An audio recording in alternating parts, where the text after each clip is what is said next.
All right, so we're back with the next video. So in this video, I'm gonna talk about how this sister, and I'm just saying sister, actually was a Turkmen woman. She's actually Turkmen and Russian. So basically this woman asked to call me the N-word. So what does that have to do with selling products online? Well, I'm gonna tie them together and I'm gonna tell you the story. So my last video, I talked about having sex with 13 women, and I'll kind of roll that over. I'll kind of continue counting off some of these other women in this video too. But again, if you don't know me, my name is Tyron Spear. I've done about $2.4 million on e-commerce, selling products online. Yeah, 2.4 million. The number is actually a little bit higher than that. So anyway, I'm in a country called Ashgabat, Turkmenistan, and I'm walking out into this club, and I think I'm at like 7 women at this point, 7 women in, or 6 women in. And so I walk into the club, sit down, and a woman tells me, she was like, oh, because they really wasn't used to seeing black people like that. So their English is all broken, but she's like, and they're playing hip hop music in the back. So she was like, can I call you the N-word? And I was like, nah, you can't call me the N-word. And she was pointing to the TV screen, and like 50 Cent was playing at the time. And actually what she said was, can I call you my nigga, is what she said. That's actually what she said. Can I call you my nigga?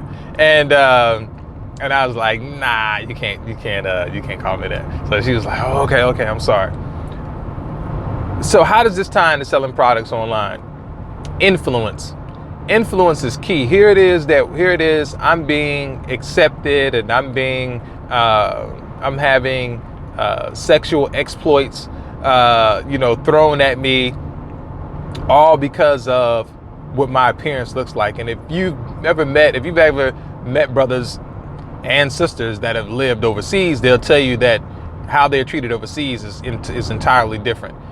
Part of that is because of the long history that we've had in the world, and how we've I shouldn't say dominated, but really how our influence as African Americans has dominated over the world. But that's another point for another day. But right now, what you have hip hop music, which was on the rise, and it's still on the rise. But what you have is the influence of hip hop music that's happening.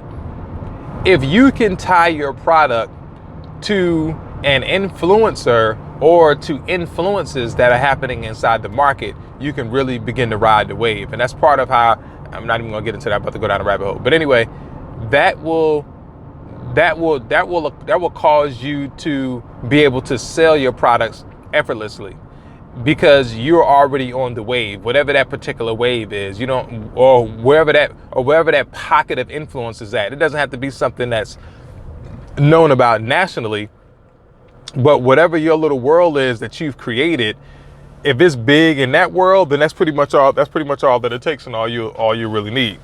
So influence is key, and influence is critical. You should always, as you're launching a product, you should always try to figure out who are the influencers in your market. And remember what we've talked about a market. A market is just people like me and you. Your market could be police officers, so it's people that are obviously police officers, or nurses. Who are the police's police? Who is the nurse's nurse? Who is the doctor's doctor? Like, you want to figure out who are the influencers in those spaces. See if they understand your problem, or see if they understand the solution, or if they have that same problem, and if your product can help them. Your product can be a solution to them. If it helps them, then boom, you're off to the races, because they can pretty much tell that same story as well. And now that, tied with your marketing message, sends your sales through the roof, because you've tied your product to the person that's influencing the influencers, right? And if they're talking about it, then all of these other little people are going to talk about it. So that's the power of influence. Cool.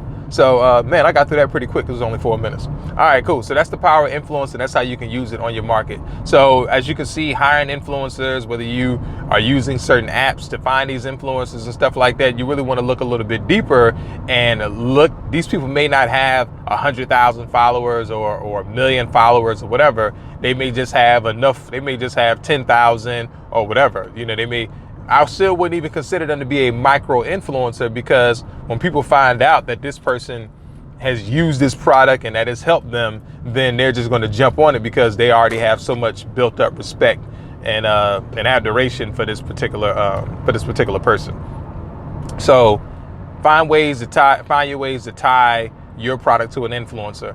I personally, that's something that I'm working on right now. I didn't do it inside the past, but I should have done it, but I didn't know to do it. So I just went out and did what I knew to do, which is basically direct response marketing. So I just used direct response marketing and copywriters to sell my products into the millions.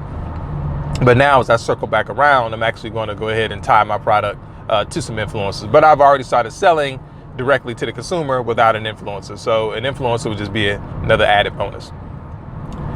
Back to the story. So I'm in.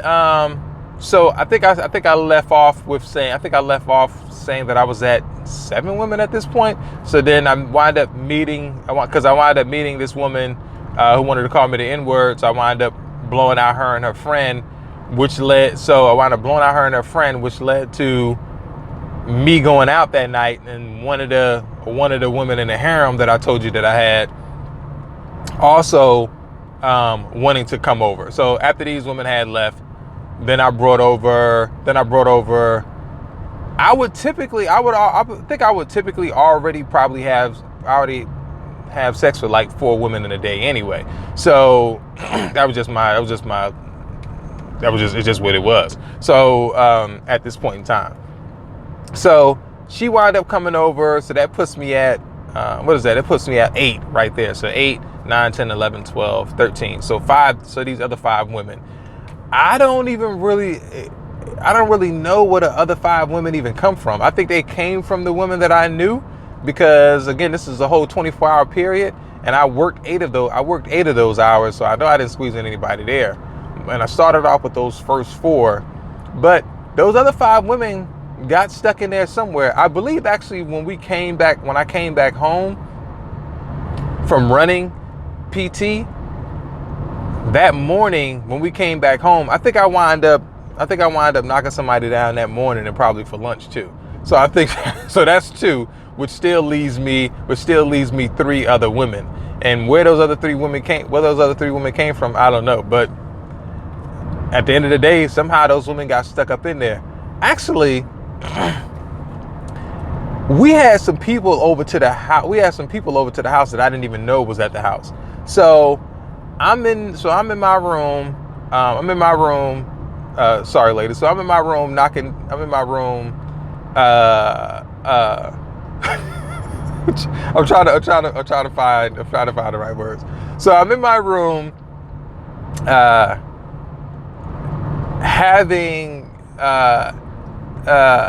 in my room ravishing this woman. And she's being very explicit about what's happening to her, and she's being very explicit about what's happening to her. So this is in my room. Actually, no, I take that back. So downstairs we had a game room. So actually, there was somebody that I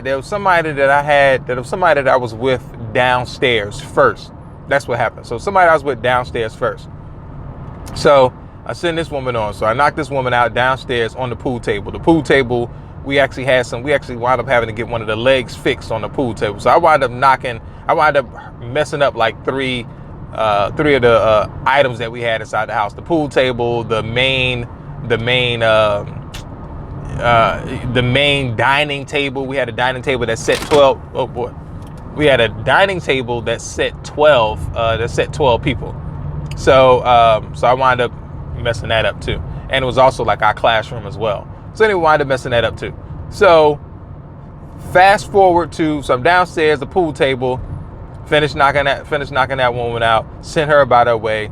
And then in about 30 minutes, another woman came over. So I'm in the living room and there's nobody there at the house. And as far as I know, and we actually was like in like a mansion. So it's not really, you could say these houses was typically about 10,000 square feet. So I guess a mini mansion or something. So he's in like a mini mansion. So I'm in the foyer area and there's nobody there. So anyway, this other one winds up coming over, knocking her down, and apologize. So I'm in the room ravishing her, and she's being very explicit about what's happening to her.